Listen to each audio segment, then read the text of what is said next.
ব্রহ্মচর্য, গার্হস্থ্য, বানপ্রস্থ, তারপরে সন্ন্যাস। এই যে চারটে একটা চারি আশ্রমের যে একটা আমাদের বিধি রয়েছে, তা ব্রহ্মচর্য শিক্ষা দাও।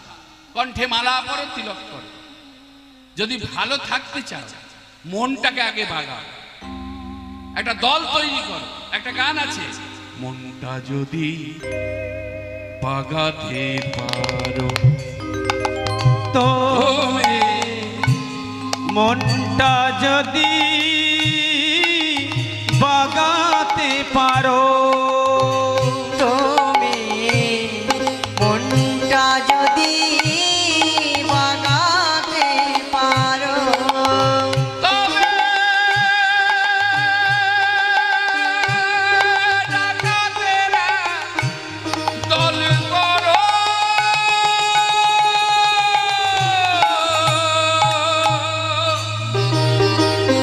তুমি মনটা যদি বাগাতে পারো, তুমি মনটা যদি বাগাতে পারো, তবে ডাকাতের এক দলে করো।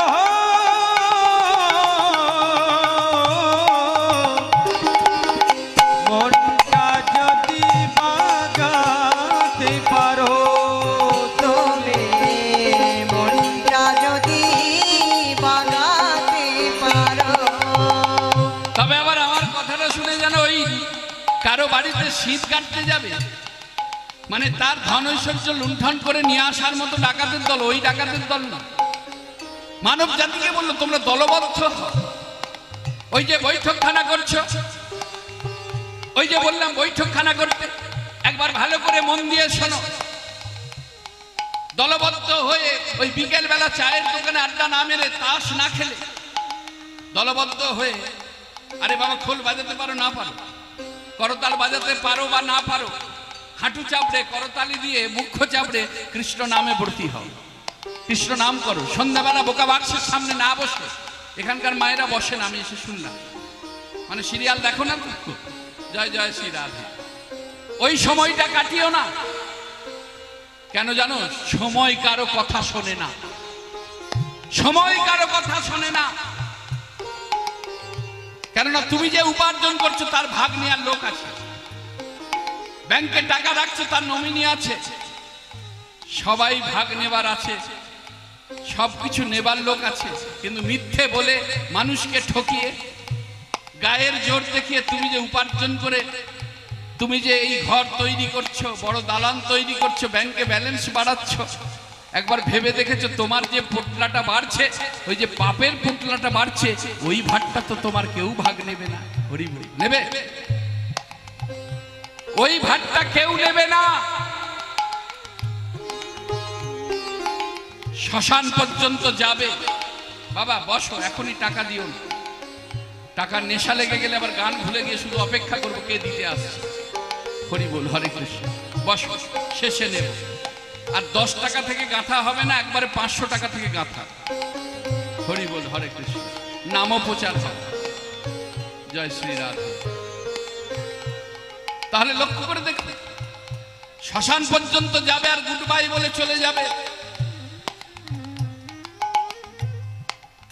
হিসাব করেছো? পারে গিয়ে কি নিয়ে দাঁড়াবি রে? পারে গিয়ে কি নিয়ে দাঁড়াবি? পারের কর্তা যখন করি চাইবে তাকে কি দিবি? ও যে হিসাব করে পাঠিয়ে দিয়েছে, একটা শ্বাস আর একটা প্রশ্বাস। যেটা নিচ্ছি এটাকে বলে শ্বাস, আর যেটা ছাড়ছি এটাকে বলে প্রশ্বাস। একবারে হিসাব করে দিয়ে দিয়েছে। একটাও তুমি ফাউ পাবে না। যেদিন শেষ হয়ে যাবে আর একটাও তুমি বেশি পাবে না।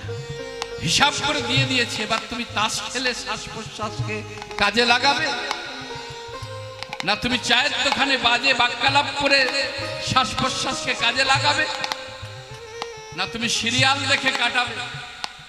ওটা তোমার উপর নির্ভর করবে। নিতাই গৌর হরি বল। কেন? সময় বেশি নেই। সাবধানে চলো মন, হও হুঁশিয়ার। তাই দলবদ্ধ হয়ে ওই বৈঠকখানাতে একটু গীতা পাঠ করো, একটু ভাগবত পাঠ করো, একটু কৃষ্ণ নাম করো, মায়া থেকে বেরিয়ে এসো। কেন? মায়া থাকতে হবে না চুরি, যেদিকে যাই ধরা পড়ি। তোমার মায়া থাকতে হবে না চুরি, যেদিকে যাই ধরা পড়ি। কোথায় মায়ার গলায় দিয়ে ছুরি, ও তাই মায়ার গলায় দিয়ে ছুরি, মায়ার গলায় দিয়ে ছুরি। তুমি দিনে ডাকাতি করো,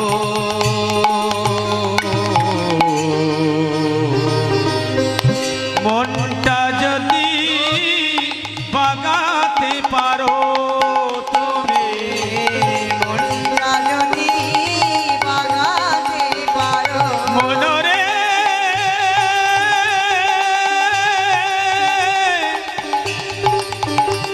ওরে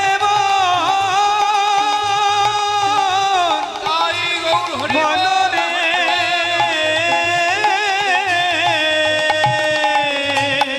মনরে আমার, মনে রে আমার, মনে রে আমার, মনটা যদি মনে রে আমার। তাই তোমাকে ওই বেদ বিদ্যা কিছু লাগে না। নারায়ণ বলছে যেজন গৌরচরণ সার করেছে, বেদ বিদ্যা আদি যত কিছু নাহি জানতো, সো যদি আমার গৌর চরণ করে সার, নয়নানন্দেতে ভনে সেই সে সকলে জানে, সর্ব সিদ্ধি করতলে। কিচ্ছু লাগে না, খালি জাতি গেল, বিদ্যা গেল। খালি বিদ্যাতেও ভগবানকে লাভ করা যায় না, আর জাতিতেও ভগবানকে পাওয়া যায় না। জাতি বিদ্যা, এবার রূপ।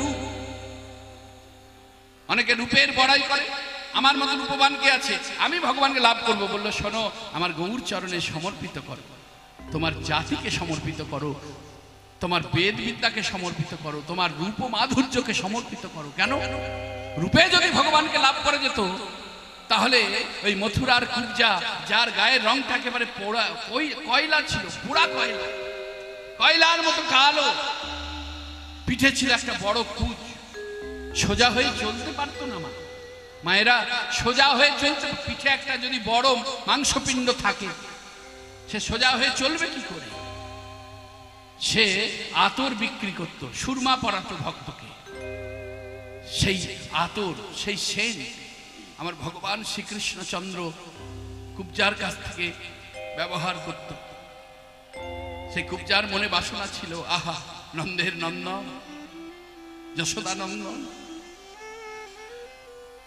সকলে তোমাকে বাৎসল্য প্রেমে ভালোবাসে, সখ্য প্রেমে ভালোবাসে, হ্যাঁ, কিন্তু আমি তোমাকে মধুর রসে একবার সেবা করতে চাই। অন্তর থেকে জানিয়েছিল। সেই কুব্জা ভগবান তার কুচ তো ভালো করলই, যার গায়ের রং পোড়া কয়লা, আমার ভগবানকে সে পেয়েছিল স্বামী রূপে। ভাবা যায়? তাহলে রূপে ভগবানকে লাভ করা যায় না, এগুলো প্রমাণ। তাহলে জাতি গেল, রূপ গেল, জাতি বিদ্যা রূপ গেল, যৌবন। কেউ যদি মনে করে আমার অগাধ যৌবন আছে, আমি ভগবানকে লাভ করবো, বললো বলো না। যৌবনে যদি ভগবানকে লাভ করা যেত, তাহলে পঞ্চম বর্ষীয় বালক প্রহ্লাদ, মহারাজ প্রহ্লাদ, যে দ্বিতীয় পুত্র হিরণাক্ষ, হিরণ্যকশিপু, সেই হিরণ্যকশিপুরের ছেলে প্রহ্লাদ, সে ভগবানকে লাভ করেছিল। সেই লাভ করেছিল কি করে লাভ করেছিল শুনলে হবে না। আপনারা নববিধা ভক্তির কথা শুনেছেন। শ্রবণং কীর্তনং বিষ্ণু শরণং পাদ সেবনং অর্চনং বন্দনং দাস্য সখ্য আত্মনিবেদনম। কোন ভক্ত যদি প্রতি মুহূর্ত শ্বাস প্রশ্বাস নিতে নিতে, শয়নে স্বপনে জাগরণে অর্চনে বন্দনে আমার ভগবানকে স্মরণ করে, অন্তর থেকে যদি স্মরণ করে অতি অবশ্যই আমার ভগবানের কৃপা মিলবে। আর ভগবান সত্য, এটা আমরা মানি না। আমরা ঘরের দেয়ালের যেটা লাগিয়েছি ভগবানটাকে ছবি মনে করি, ক্যালেন্ডারটাকে ছবি মনে করি, কোন বিগ্রহকে দেখে আমরা পাথর মনে করি, কাঠ মনে করি। কিন্তু না, যখন ভক্ত এক মন হয়ে যাবে ভক্তি, একবার বর্ধমান জেলাতে যাবে, এখনো কাষ্ঠ গৌর নিতাই, কাঠের গৌর নিতাই দাঁড়িয়ে আছে, ঝলক দর্শন হয়। গৌরীদাস পণ্ডিতের সেবিত বিগ্রহ কালনা, ওই কালনাতে গিয়ে একবার দর্শন করে একটা প্রণাম করে আসবে। যে বিগ্রহ অচল বিগ্রহ সচল হয়েছিল, কেন না গৌরীদাস পণ্ডিত তাকে কাঠ মনে করে সিংহাসন থেকে নামিয়ে আমার গৌর নিতাইকে বসতে দিয়েছে। তখন চারজনই গৌর হয়ে গেছে, চারজন, দুজন নিতাই, দুজন গৌর হয়ে গেছে। আর গৌরীদাস চিনতে পারছে না, অচল বিগ্রহ সচল হয়ে গেছে। তখন আমার গৌর হরি গৌরীদাসের মাথায় হাত দিয়ে বলেছিল, গৌরী কেঁদো না, তুমি আমার সহচর হয়ে, সহযোগী হয়ে যদি তুমি আমাকে কাঠ মনে করো, তাহলে পার্থিব জগতের মানুষ আমাকে কি মনে করবে? আমি কাঠের মধ্যে থাকি, আমি পাথরেও থাকি। ভক্ত যদি আমাকে আকুল প্রাণে ব্যাকুল হয়ে ডাকে, আমি কাঠ থেকে বেরিয়ে আসি, আমি পাথর থেকে বেরিয়ে আসি, আমি মাটি থেকে বেরিয়ে আসি। তার প্রমাণ শুধু বর্ধমান জেলার 3টি স্থান। আপনি চলে যান শ্রীখণ্ডে, আপনাদের এখান থেকে শ্রীখণ্ড বেশি দূর নয়, শ্রীখণ্ডে চলে যাবে, যেখানে ভক্তের হাতে আমার ভগবান সেবা করেছিল, ভক্ত নিজে হাতে। আপনারা রঘুনন্দন পালা শুনেছেন, ভক্ত রঘুনন্দন, সেই ভক্ত রঘুনন্দন নিজে হাতে নাড়ু সেবা দিয়েছিল ভগবান। আমরা যেমন দিই তেমনই বার করে নিয়ে আসি। আমি প্রথমেই বলেছি, আমাদের দেয়ার ভঙ্গিমা ভালো নয়, কি করে সেবা করবে? তাই এখন অর্ধ নাড়ু করে ধরা আছে। আপনি চলে যান অগ্রদ্বীপ, বর্ধমান জেলার অগ্রদ্বীপ, যেখানে ভক্তবৎসল ভগবান, যিনি পদকর্তা গোবিন্দ ঘোষ, বাসুদেব ঘোষ তাদেরই ভাই, আর মাধব ঘোষ, এরা 3 জন ছিলেন। গোবিন্দ ঘোষ এমন ভালোবাসা, এমন আত্মনিবেদন করেছিল ভগবত চরণে, ভগবান তার সন্তান হয়ে গিয়েছিল, তাকে বাবা বলে ডেকেছিল। প্রশ্ন করেছিল, বাবা বলে ডাকলে হবে না, যখন আমার প্রাণ চলে যাবে, আমার নিজের সন্তান থাকলে যা করতো তুমি কি তা করবে? বলল, আমি ভক্তবৎসল্য ভগবান, ভক্ত আমাকে সেবা দিলে তবে আমি সেবা করি, ভক্ত না দিলে আমি উপবাসে যাই। ভক্তের হাতে প্রেম ডুরি, ভক্ত যেদিকে ঘোরায় আমি সেদিকেই ঘুরি, যার কারণে আমার নাম হচ্ছে ভক্ত বাঞ্ছা কল্প তরু হরি। আমি তোমার সব ক্রিয়া করব, কথা রেখেছিল, মুখাগ্নি করেছিল, এমনকি কাছা গলায় নিয়েছিল, দাঁড়ে দাঁড়ে ভিক্ষা করেছিল। আজও বছরে একবার প্রভুকে কাছা পরানো হয়। এই যে ভগবানকে 56 ভোগ 36 ব্যঞ্জন দেয়া হয়, এটা কেন দেয়া হয়েছিল? একসঙ্গে এতগুলো ভোগের কি কোনো প্রয়োজন ছিল? এগুলো জানতে হয়। শুধু কীর্তন শুনব, শ্মশান বৈরাগ্য হলে হবে না। আমাদের দেহ থেকে প্রাণ চলে গেলে শ্মশানে নিয়ে গিয়ে যখন চিতায় তুলে আগুন জ্বেলে দেওয়া হয়, দাউ দাউ করে আগুনটা যখন জ্বলে ওঠে, আপনার আমার অনেক ভক্ত রয়েছি, আমরা দেখে আমরা মনে মনে ভাবি, আহা কিসের এত আমার গো, কেন আমার করছি? ওই তো ওই রকম দশা তো আমারও হবে, ওই দিন তো আমারও আসবে। বললো, ওটা শুধু শ্মশানে আমাদের মনে হয়। আর বাড়িতে গিয়ে যখন দেখি স্ত্রী রান্না খারাপ করেছে বা জমির আলটাকেও একটু বেশি করে কেটে নিয়েছে, তখন আমার শ্মশান বৈরাগ্যের কথা ভুলে গিয়ে লাঠি হাতে বেরিয়ে পড়ি। এই তো আমার আচরণ। যখন নাম শুনতে যাচ্ছি, আজকে একথা বলতেই পারি, আজকে তাকিয়ে দেখো, একটা ফুলগো নদীর ধারার মতো নামের বন্যা বইছে। এক একটা গ্রামে 4টে 5টা করে হরিবাস। আজকে জগৎ সংসারে যেখানে যেখানে আমাদের বাঙালি বসবাস করছে। আমি কিছুদিন আগে হায়দ্রাবাদে কীর্তন করে এলাম। অঘ্রাণ মাসে আমি বাংলাদেশে গিয়েছিলাম, প্রত্যেকটা জায়গাতে একটা ফুলব নদীর ধারার মতো কীর্তনের ধারা বইছে, এত বাসর বেড়েছে, এত হরিনাম বেড়েছে। কিন্তু একবার বুকে হাত দিয়ে দেখুন তো আমাদের মানব জীবনের, মানব জাতির ভক্তি বেড়েছে? আমার এই প্রশ্নটা রইল আপনাদের চরণে। কীর্তন বেড়েছে, আসর বেড়েছে, ভুরি ভুরি সেবা হচ্ছে, কিন্তু ভক্তি আমাদের মধ্যে বাড়ছে না। কেন বাড়ছে না? তার কারণ এই যে সমাজে আমরা বসেছি, কিছু মনে করবেন না, আমি নিজে শুনেছি, নিজে কানে শুনেছি। যখন সভা মাঝে আপনারা বসেছেন, কীর্তন হয়ে গেল, কেউ টোটো ভাড়া করে, কেউ অটো ভাড়া করে, কেউ মারুতি ভাড়া করে, কেউ সুমো নিয়ে, সাইকেল নিয়ে, কেউ পায়ে হেঁটে কীর্তনের আসরে এসে কীর্তন শ্রবণ করলো। ভগবত কথা শ্রবণ করার পর এবার ভগবত কথায় সামান্য নরকের কীট হয়ে, আমি সামান্য নরকের কীট, আমি ভগবত কথার বিচার কি করব?